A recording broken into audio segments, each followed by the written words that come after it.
Welcome back. آخری segment ہے, وقت ہمارے پاس بہت کم ہے. گل صاحب سے ذرا جاننے کی کوشش کریں گے کہ پاکستان کو وہ کس طریقے سے دیکھ رہے ہیں.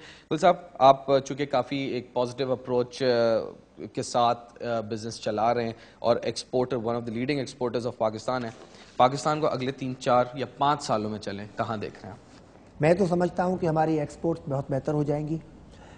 ہمارے حالات بہت بہتر ہوتے ہیں. میں ٹو بی آنیسٹ آپ کو بتاتا ہوں, اگر ہمارے پاس یہ پچھلے 100 سال کا ورث سیلاب نہ آیا ہوتا, اس میں ہمارے لاکھوں لوگ 60% پاکستان کا علاقہ اس پانی میں آ گیا, اگر وہ نہ ہوا ہوتا تو آج ہماری سچویشن کافی بیٹر ہوتی. لیکن میں آج بھی یہ سمجھتا ہوں کہ انشاءاللہ آنے والے 5 سالوں میں ہماری ایکسپورٹس بھی بڑھیں گی.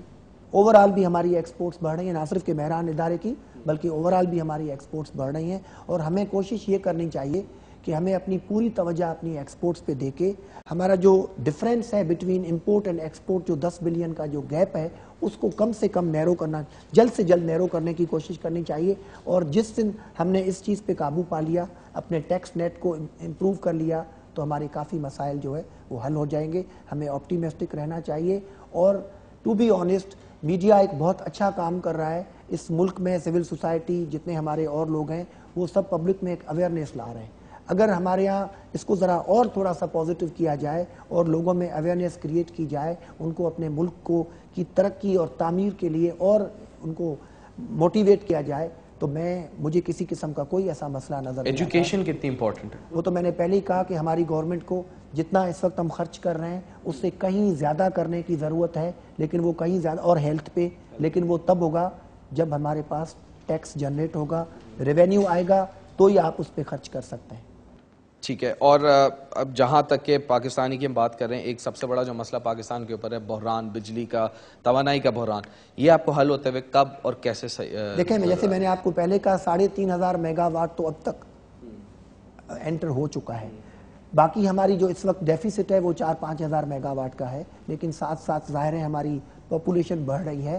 اور میں یہ سمجھتا ہوں کہ اوورآل اگر آج آپ چاروں طرف دیکھیں تو پچھلے 4-5 سالوں میں ہماری جو اکثریت عوام کی ہے وہ آپ کو بیٹر سچویشن میں نظر آتی ہے یا پیچھے نظر آتی ہے اکانومیکلی. تو جب وہ بیٹر سچویشن میں ہوتی ہے تو آپ کی بجلی کی جو یوزیج ہے وہ بھی بڑھتا ہے, اور انڈسٹریل بوم پھر آپ دیکھیں گے اس کے بعد تو اس میں وہ بڑھتا ہے. اس میں ہمیں کنٹرول کرنے کی ضرورت ہے. اگر ہم اپنے تھر کول سے یہ بینیفٹ لے لیں اور وہاں سے اپنا ڈیزل بھی پیدا کرنے میں انشاءاللہ کامیاب ہو جاتے ہیں, تو میں آپٹیمسٹک کہ نیکسٹ 5 سالوں میں ایک اچھا رزلٹ آئے گا. ہماری فیول پہ ڈیپینڈنسی کم ہو جائے گی. ہمارا ٹیکس نیٹ اگر بڑھ جاتا ہے تو ہماری گورنمنٹ کا یہ مسئلہ بھی حل ہو جائے گا. ہمیں ملیشیا کے پیٹرن پہ جانا چاہیے. اپنی یوتھ کو بیٹر سے بیٹر ایجوکیشن دینی چاہیے. اپنے چھوٹے بچوں کو, ان کی ماؤں کو بیٹر سے بیٹر ہیلتھ چیزیں کی جو چیزیں ہیں وہ مہیا کرنی چاہیے, تاکہ ہماری جو نیو جنریشن آئے وہ ہیلدی پیدا ہو. ہماری جو یوتھ ہے اس کو کام ملے, ان کو جاب ملے. جو ہمارے ایجڈ لوگ ہیں یا جو مڈل ایج میں ہیں ان کو بینیفٹس ہوں, تاکہ وہ بھی جو ان کی جتنی طاقت ہے اس حساب سے وہ اپنا معاشرے میں ایک رول ادا کر سکیں, نہ کہ یہ وہ بھکاری بن کے اور سارے معاشرے پہ بوجھ بنے. تو اگر اوورآل ہم سب مل کے اس بوجھ کو اٹھائیں, جتنے ہمارے بزنس کلاس کے دوست ہیں, جتنے ہمارے انڈسٹریلسٹ ہیں, وہ بھی یورپ اور امریکہ کی طرح آگے آئیں اور آگے آ کے اپنے ملک کی ترقی میں, اپنے جو غریب عوام ہیں ان کی بھلائی میں, یونٹی میرے خیال میں اس کی ضرورت ہے, یونٹی کی ضرورت اور تھوڑا سا دل بڑا کرنے کی ضرورت ہے. It's not going to break the bank, اور اس میں ہمارے حالات انشاءاللہ اچھے ہو جائیں گے. ہم سب کو پر امید ہو کے آگے چلنا چاہیے, اور انشاءاللہ ہمارا ملک قائم اور دائم رہے گا اور ترقی کرتا رہے گا. آخری سوال آپ سے, چونکہ پروگرام کا نام فائدے کی بات ہے, یہ جو امریکہ میں معاشی اور مالی جو بحران آئے ہوئے, اس سے پاکستان کو فائدہ ملے گا؟ جنگ جو افغانستان میں ختم ہو جائے گی, کیونکہ اب تو میرے خیال میں ٹروپس پل آؤٹ کریں گے, جو جتنا نقصان امریکہ ہوا ہے مالی, تو یہ جو جنگ جو پاکستان اتنے عرصے سے لڑا ہے, جو کہ پاکستان کی جنگ بھی نہیں ہے, اس سے فائدہ پہنچے گا؟ دیکھیں, بات یہ چند دنوں سے ہمارے میڈیا میں یہ چیز آ رہی ہے. ظاہر ہے یہ جو جنگ چھڑی ہوئی ہے پوری ورلڈ میں, یہ ہماری گورنمنٹ یا پیپلز پارٹی گورنمنٹ آنے سے پہلے کی چھڑی ہوئی ہے. دیکھیں, بات یہ کہ اگر یہ جنگ بند ہو جاتی ہے تو اس میں نہ صرف ہمارا فائدہ ہے بلکہ اس پورے خطے کا فائدہ ہے, ورنہ یہ پورے خطے میں آگ لگی ہوئی ہے. لیکن کسی کے بھی مسائل کو یہ سوچ کے خوش نہیں ہونا چاہیے کہ اب اگر وہ مسائل میں ہیں. دیکھیں, جب اتنی بڑی قوتیں مسائل میں آ جائیں تو پھر اور مسائل پیدا ہوتے ہیں. آپ کی جو ورلڈ وار دونوں ہوئی تھی وہ تبھی ہوئی تھی جب ان بڑی قوتوں کو اکنامیکل مسائل آئے تھے. اس لیے ان چیزوں پہ خوش نہیں ہونا چاہیے. اور اگر پوری ورلڈ ایک طریقے سے پاکستان دیکھیں, بات یہ ہے کہ اگر یہ جنگ بند ہو جاتی ہے اس کے نتیجے میں تو یہ ہمارے لیے ایک بڑی اپرچونٹی ہوگی کہ ہمارے ملک کے کافی مسائل حل ہو جائیں گے. اور اس خطے میں اتنا پوٹینشل ہے کہ آج اگر ہمارے ملک میں لا اینڈ آرڈر کی سچویشن ٹھیک ہو جائے تو تازہ میں آپ کو کہتا ہوں کہ آپ کے پاس اتنی انویسٹمنٹ آئے گی، کیونکہ اس وقت جو آپ کا پورا خطہ ہے نا وہ اتنی ترقی کر رہا ہے. یورپ کا تو آج یہ حال ہے کہ ان کی پاپولیشن آج سب 60+ ہے، وہاں کے لوگ پریشان ہیں، ان کے پاس ینگ جنریشن نہیں ہے کام کرنے والی. آج ایسٹ یورپ سے وہ سارے لوگ لے رہے ہیں کام کرنے کے لیے.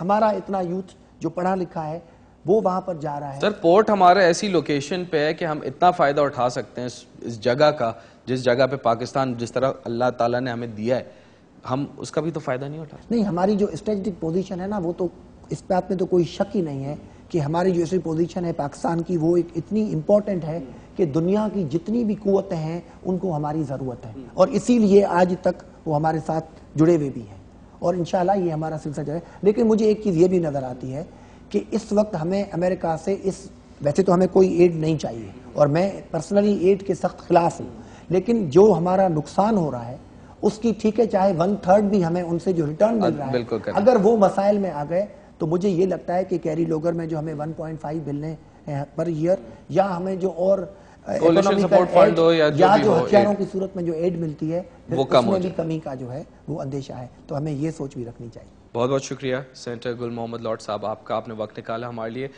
Chairman Mehran group of industries, one of the leading rice and spice exporters, ان کا یہی کہنا ہے کہ پاکستان میں ان کو بہتری نظر آتی ہے پرووائڈڈ یونٹی ہو، پرووائڈڈ لوگ ٹیکس ادا کریں. جو صنعت کار، جو بزنس طبقے کے جو لوگ ہیں، اگر وہ ٹیکسز وقت پر دیں، حکومت کے لیے وہ آمدنی ان کے سامنے آئے گی تاکہ وہ وہی آمدنی لوگوں پر لگا سکیں. ہیلتھ اور ایجوکیشن پر بھی انہوں نے زور دیا. ان کا یہی کہنا ہے کہ پاکستان میں سب کچھ اتنا برا ہے نہیں، پاکستان میں کافی کچھ اچھا بھی ہے اور آگے جا کے بہتری مزید آ بھی سکتی ہے، کیونکہ یوتھ کو اگر ہم سٹرونگ کر دیں گے تو پاکستان میں جتنے بھی مسائل آج کل ہم دیکھ رہے ہیں، لا اینڈ آرڈر اور جو شارٹیجز، توانائی کے بحران جیسے، یہ سارے ان مسئلوں پر قابو پا لیا جائے گا. پروگرام میں اتنا ہی، اگلے ہفتے پھر ملاقات ہوگی. اللہ حافظ.